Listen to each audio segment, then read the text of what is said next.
everybody. Continuing on with our engineering conversations, women in engineering conversations. We have a new female, a new female engineer here today. And she's also going to share her experiences. As you have seen, we're going to see different engineers, some starting at their career, some midway, and some that I feel like are really, really experienced. I'm going to try and keep this short. So grab a cup of coffee, tea. I have mine. Or some drink, any drink that you want to drink. But so I'll let my guest introduce herself now. She'll tell us a little bit about herself and exactly what she does. Over to you. Okay. Hi, everyone. My name is Pendor. I'm starting my career as a petroleum engineer. And that's what I've been up to for the past 6 months. You just got out of school? I did just get out of school, yeah. Okay. What inspired you to get into engineering? Was it, let's say, maybe a class you did down in secondary school, high school, or you grew up knowing from maybe when you were in primary school, I'm doing engineering and that's the only thing I want to do? Funny thing is, I have like a different sort of story. I didn't start out thinking I was just going to end up as an engineer. What happened was I've always wanted to be a dentist. And, but yeah, I know. Sometimes I guess we find ourselves in the right places after a little detour. So I wanted to be a dentist, and I made a B2 in biology. That was a bummer, but no problem. I was just waiting on my results, my admission results, and I was waiting to see if I could get dental surgery, University of Ghana, which a lot of engineers come out of University of Ghana, University of Technology over in Kumasi. So what happened was it took a while, and I got my admission letter first from the University of Mines and Technology for geological engineering. Okay. And so I just thought, well, whilst I wait to see if I'm going to end up being a dentist, let me just go get started and see what it's like, you see. Mm-hmm. I went to the University of Mines, and it was really, really good. I had a good time. I enjoyed it. And then a couple months after, I saw a text message offering admission at the University of Ghana. And I was thinking, I don't know. I don't know. Do I really want to go?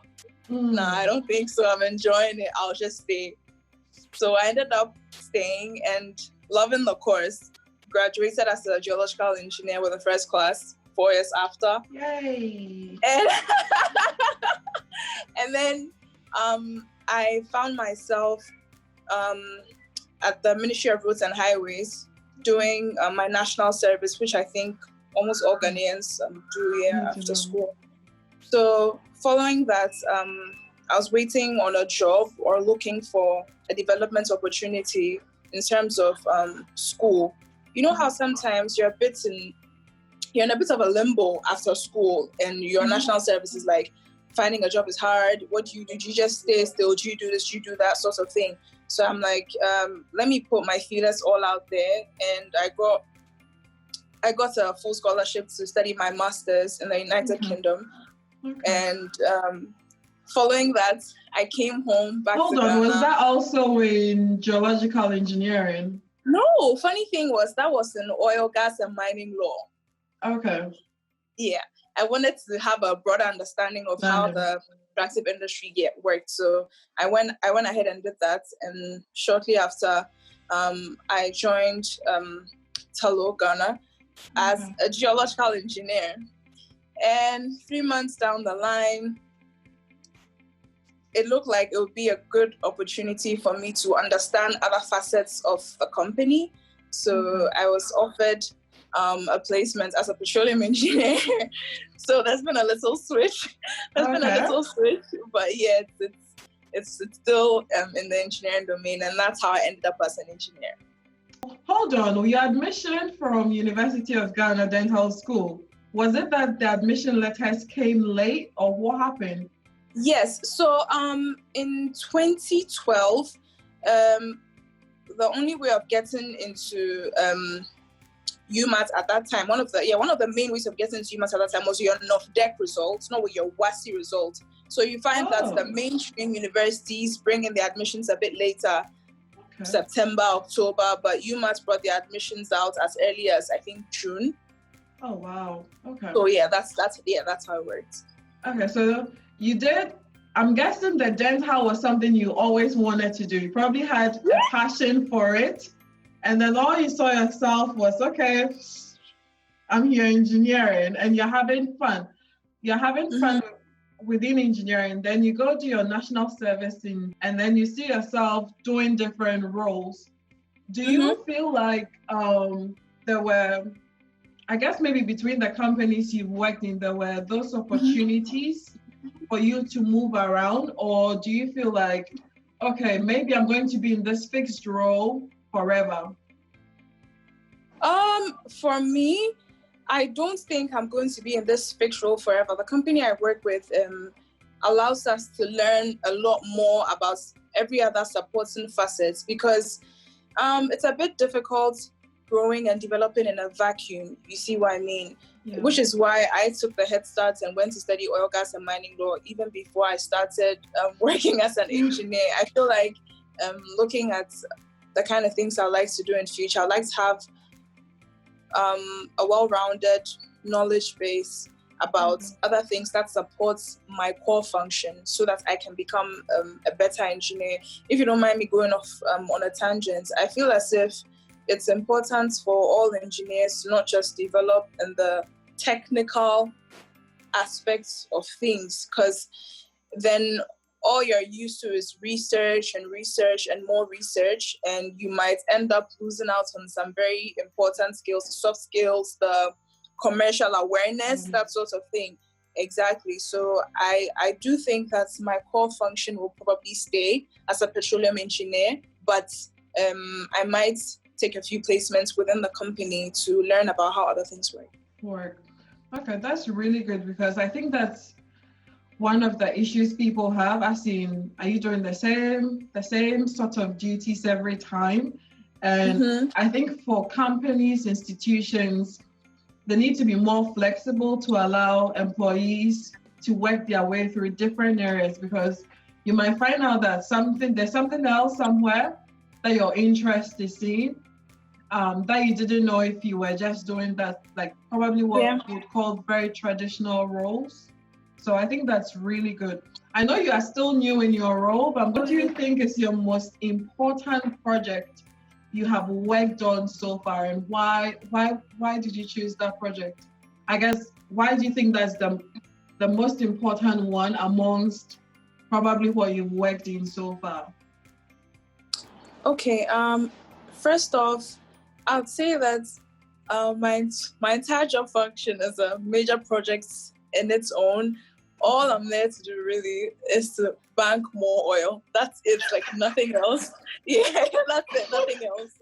So it's a bit difficult to delineate a sort of project I did on this particular thing or that particular thing. You see, it's really myself and my team members tweaking all the production wells we have available to make more oil. Tough question, because for me, it is, because what I found out is, even if you had given me an answer today, I'm sure in 2 years' time, if I come back to you and I ask you the same question, you'll give me a different answer. And I think so. For every stage in your career, what you are liking or loving in your role will start to vary. That's true. To vary. But I think I was just curious to know what was like getting you really excited at this early stage in your career. Was it maybe, do you get a chance to go down into the walls, or it's mostly just designing and tweaking it? Okay, so what happened was I got the opportunity to, and when I joined, I had the chance to go offshore to have an understanding of how things really work. So I have had a look at the the vessel and the way things are connected to ensure smooth and optimal levels of production, really. So that was a nice opportunity. How long did I spend? I spent close to a week, and it's very fast paced. I can tell you that for sure. Long shifts, 12-hour shifts, and well, I think it's appropriate to say, given the channel we're on, dominated by men. Dominated by men. You know, like I could count the number of women that were on the rig at the time. But I think that's changing. Especially in my company. That's definitely changing, where we're getting more female engineers. We do have many women in my company, different business functions, finance, etc. But you'll find that myself and my colleague are both women. Not a Kaya show. I hope you are not only two there. No, at all. There's there are 4 engineers in my team, and 3 of us are women, and 1 of us is a man. Yeah. So I think I strongly believe that counts for something. Okay, that's I like that ratio there. That's a good ratio.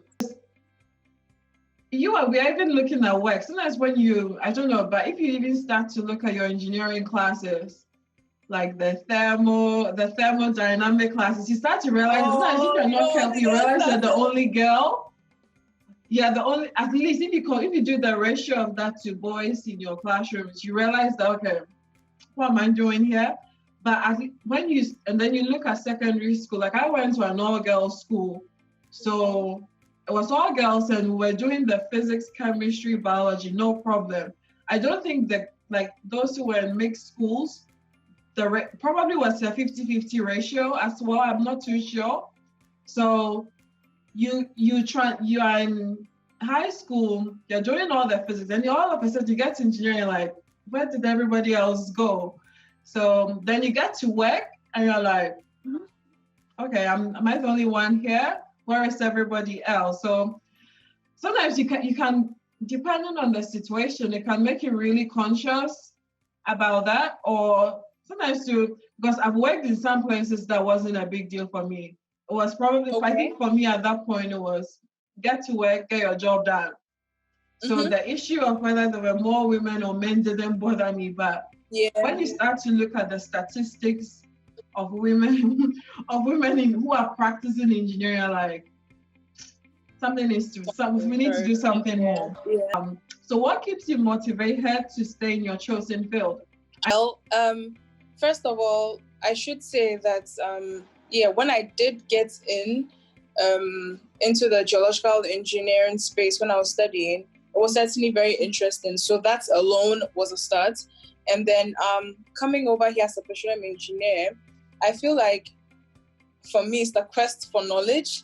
I think there's so many things I'm very interested in understanding. And so whenever challenges are presented to me, I just need to find a way to make things work, to find like a solution. So thankfully my job isn't monotonous. Having a monotonous job isn't a bad thing, because there are jobs which just require that sort of thing. But I find that even when production is steady, there's always a way to make more money. You see what I mean? So sometimes you won't find that a challenge is presented to you, say, oh, Pendor, this is the problem, you and the team fix it. Sometimes you have to look around and say, well, yeah, things are going okay, but they can be better. Exactly, because I feel like that's one of the ways to improve yourself and the kind of role I am in. Because if the levels of production are just like okay, and it's like that day to day, week to week, month to month, then nobody's really seeing what else you're adding. You're doing your job, yes, but what else are you adding? That sort of thing. So I feel like that is what motivates me, because either way, I'm going to have to find a way to get things better, whether or not the challenge is presented to me, or I challenge myself by looking for something which I think can be optimized. So I think there's a lot to be done on a daily basis. There's always a way to improve a function. Believe me, sometimes one of the ways to get your work done and have it done in the best way possible is just to eliminate a task as simple as maybe linking one workbook to another in Microsoft Excel. You see what I mean? Sometimes programming a certain function to make things easier instead of maybe trying to run a function on a daily basis, automate them, looking exactly that sort of thing. So it's not really entirely about production. It's even in your human relations. If you're able to find a way to make a certain interaction between yourself and a colleague better, faster, you do it. So then it gives you more time to do what you need to do on a daily basis, and then continue to find the challenges that you're trying to get out of the way, and then stay motivated, really. That's what I would say. Said there are some roles that are monotonous, and it works for some people, and it might not work for everyone, which is fine. You can do it. But sometimes, I don't know, sometimes I've had these experiences where people want you to motivate them, but I feel like self-motivation is also really key for everyone. You have to find that core thing that pushes you every day in your role. I agree. So in a perfect world, and between social norms and social contrasts, they tell you go to school, graduate, get a job. Unfortunately, this is not always the case. We know that between this ongoing pandemic, people have lost their jobs. And even before the pandemic, we know that for certain countries and certain regions, there were high rates of unemployment. What would you advise someone, like probably someone in high school, secondary school, or someone who is in university, how to prepare themselves for the world of work? And maybe you can skew it more towards engineering. Sure. I'll say that there are two ways of getting around this. The first is having some sort of virtual internship, as and when they are offered. That's becoming a popular thing now. But I think the more widespread thing really is to put yourself out there in terms of programs and courses, online development courses. I can't stress how important they are. Admittedly, even when you go for that sort of knowledge, you might not be able to apply it there and then, but I feel like it's good sort of galvanizing the knowledge base you think you might need in the future, which is precisely what I did when I finished my national service, because you're always thinking of the next step. During the last 3 months of your service, you start getting all those questions from people, what next? And this is even related to people who just senior high school and are probably waiting to get into university as well. Everybody just keeps asking what next? I feel like for somebody in that situation, it's either you learn or find a practical internship, which is what I said earlier. At this time, given the current situation of the pandemic, it's a bit difficult to find a practical internship which is done within a company, a traditional sort of thing. But I feel as if the best way to spend that time is to learn. I know that sounds very, very boring, but believe me, if you find something that you think you're keen on, you would find that self-motivation to sit it out. I know a lot of us go on Coursera, maybe pick a course, and it's like after the first 3 days, you just leave it in the background, but it doesn't really help. Exactly. So I would say that there really isn't one way of doing it. You'll find that speaking to some engineers, women and men alike, some of them didn't even continue to get formal education after senior high school. Some of them just went straight into apprenticeships to perform certain technical roles, and they're doing as well as anybody out there. You see what I mean? Yep. It's definitely easier. It's definitely more structured if you're able to go ahead, senior high school, university, like toe that sort of line. But that's not how it works for everybody. So I feel like you should be open to taking any opportunity that comes your way. That's the best way to get what you want. That's what I would say, Sophia.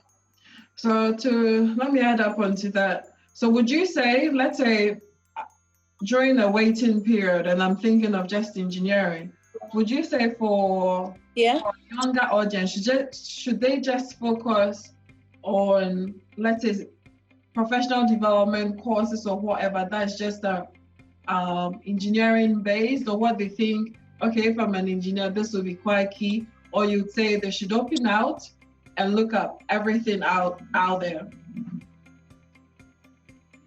For me, I would say they should go all out there, look for anything it is that can add to your knowledge base. I'm saying this because the sorts of knowledge that you require in a practical job might be very different from the sort of classroom knowledge. Whatever you study might have to be adapted in a type of way anyway.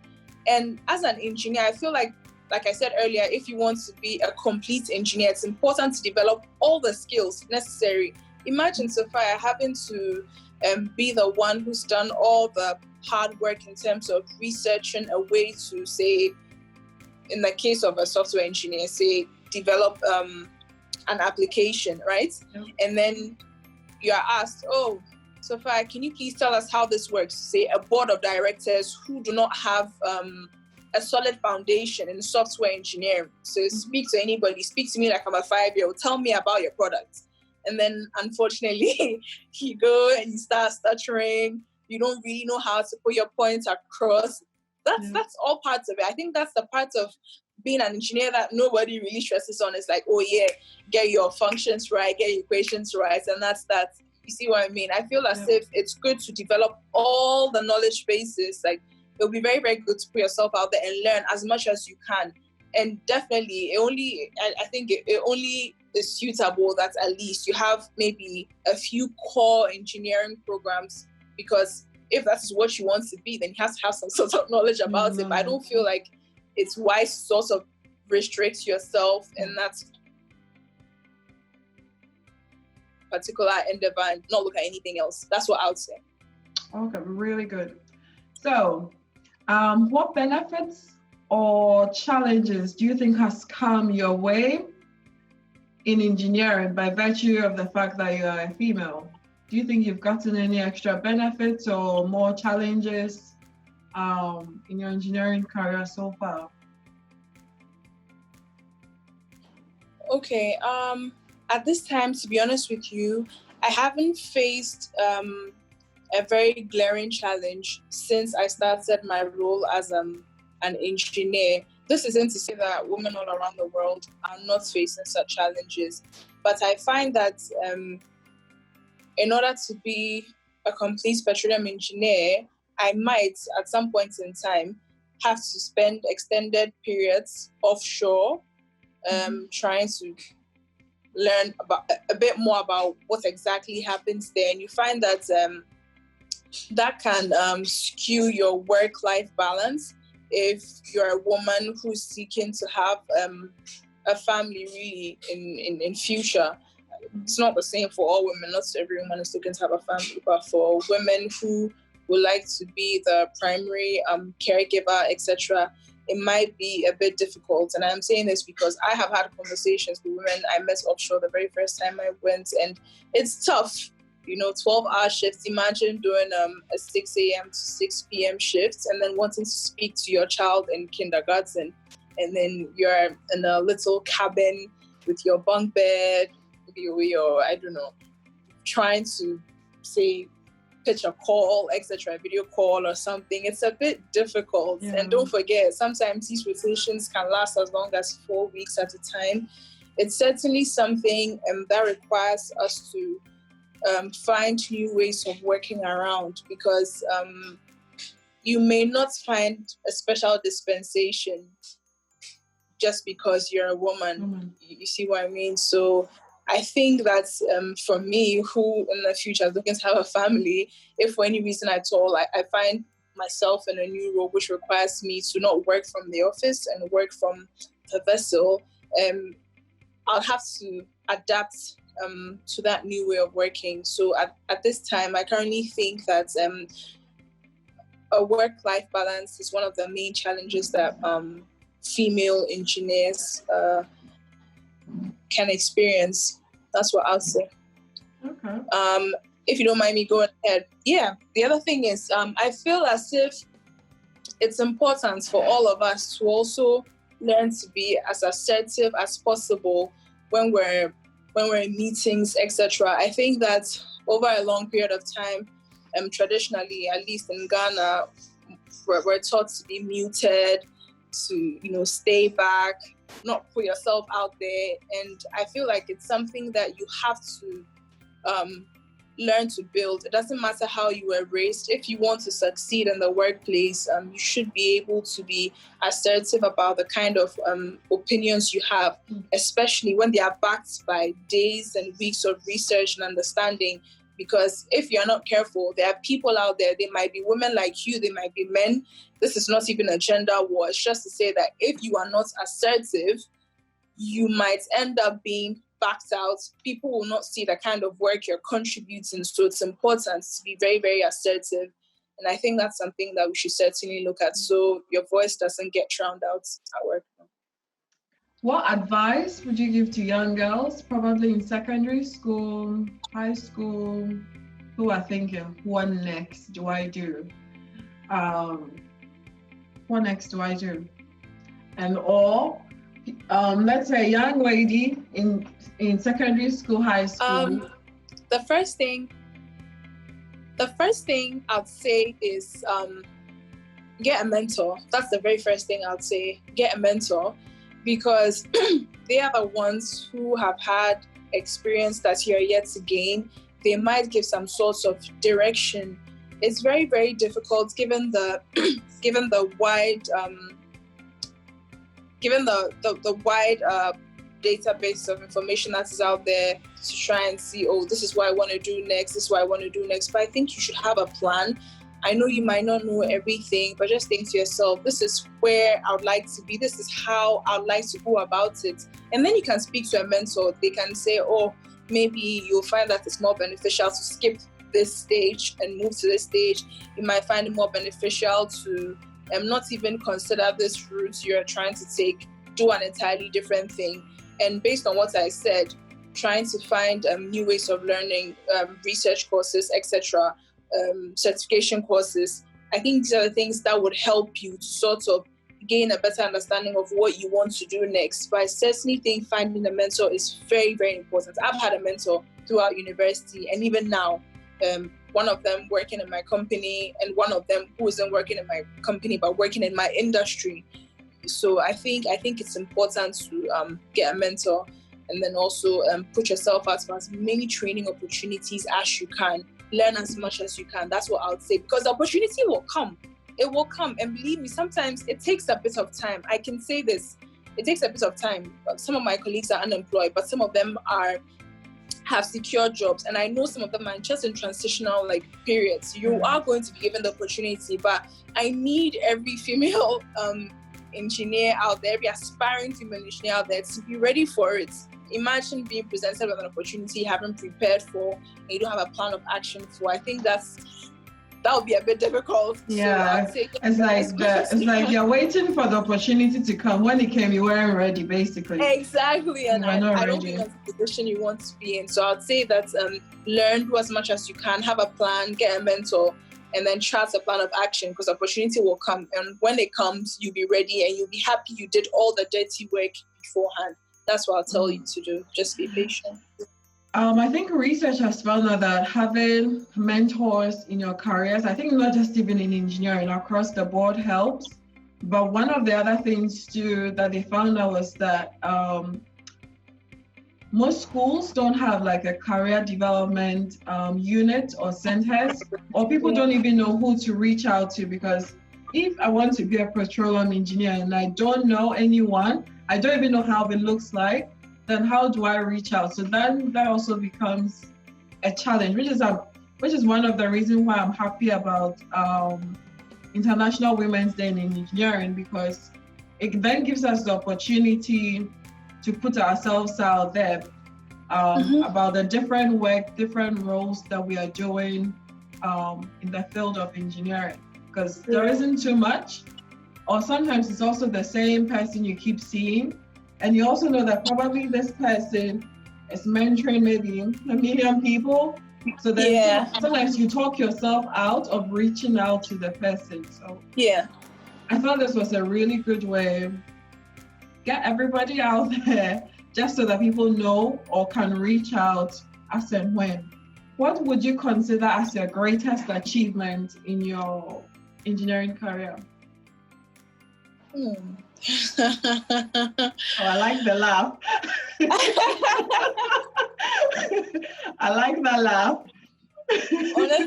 honestly, it would be surviving this abrupt change in my professional career, moving from a geological engineer to a petroleum engineer.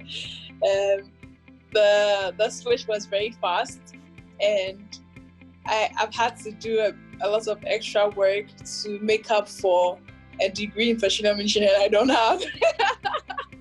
So I think being able to do my work and do it well, given this current situation, has been one of my greatest achievements. And believe me, I'm still learning every day. But I think not giving up, because I'm not going to lie, it's been very difficult. It's been very, very difficult. Very difficult. But it's been rewarding as well. It has. I've had a lot of support, and I'm very thankful for that. You might find that not everybody would have the sort of support system I had, both at work and at home, you see. But I think that's been it as it stands now. Maybe so far, if we have a conversation in a couple months or maybe a year, I'll probably tell you about the large-scale projects. But at this time, we're celebrating our little wins, and I think that's been it for me. Okay. To wrap up this conversation, but this is what I'm asking everybody. So people do consider engineers to be really boring people who have their drawing boards, always serious, always do. Apparently, the perception people have of us is that we are too serious. So, what fun or exciting thing do you do outside of engineering, has no bearing to engineering, that you do, that you think people might be a little bit surprised to find an engineer doing that? Okay. Where do I start? I like a lot of outdoor activities. Okay. I'm a good swimmer, a very good swimmer. And for context, next week I'm going camping. Where? We may ask. Where I'm just over in the central region. There's a lovely place with a lake, etc. Going hiking, that sort of thing. I have a couple of friends I'm going with. There's so many things. I'm tagging along with my sister to learn to surf. And just over as people say, like there's a lot of things I like to do, and it's funny because if I didn't tell you I was an engineer, you probably wouldn't believe it. Doing surfing. I don't know any. I probably are the first one I know doing surfing. Yeah, and I'm also doing it in Ghana. Thank you very much, Pendor, for your time. I know it's a little bit of a hiccup with the staff, but this has been a really interesting conversation. And like I said before, it's just seeing that transitions, getting out of school, early career engineering. I think yesterday I did a mid-career engineering conversation. So it's very good to see some of the alignments in all the conversations, but I think our audience still really appreciate it. Just seeing different women doing different things, shaping the world that we live in. So thank you very much. It was an honor to have you on here. Thanks for having me, Sophia.